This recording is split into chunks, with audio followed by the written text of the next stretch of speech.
Kunar province on Afghanistan's eastern border is as alluring to outsiders as it is unwelcoming.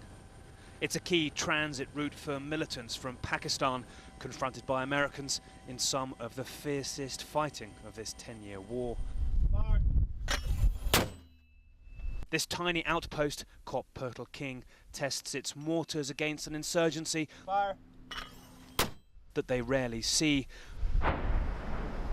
but who frequently attack from all sides. Sometimes they watch the valley burn. Other times they reach out to build.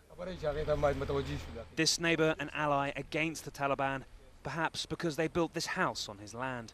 While the Americans can build their way into the affections of these people, it's further south down the valley, frankly, the problems begin. The road pretty much impassable because of the insurgency. It was here the unit experienced its worst losses. A roadside bomb ripping through their armour, killing 4 soldiers. Lieutenant Ryan Peterson saw the blast that killed the men he led and loved. When I walked up to it, there was a pair of legs like leaned out, like kind of crossed over and like were hanging out of one of the doors. That's always stuck with me. That's like if I ever think about it at night or dream about it, that's the first thing that comes in my head.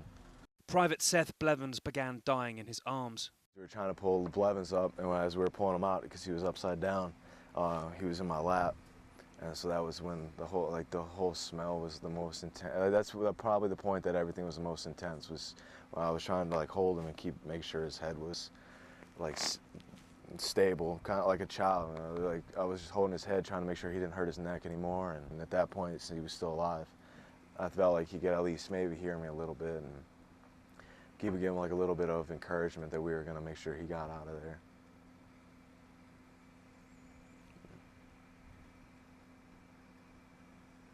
He was a little old. I think he was 24. Can't even remember his birthday right now.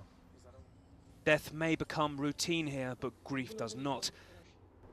A memorial service for another loss nearby and a pep talk from the general.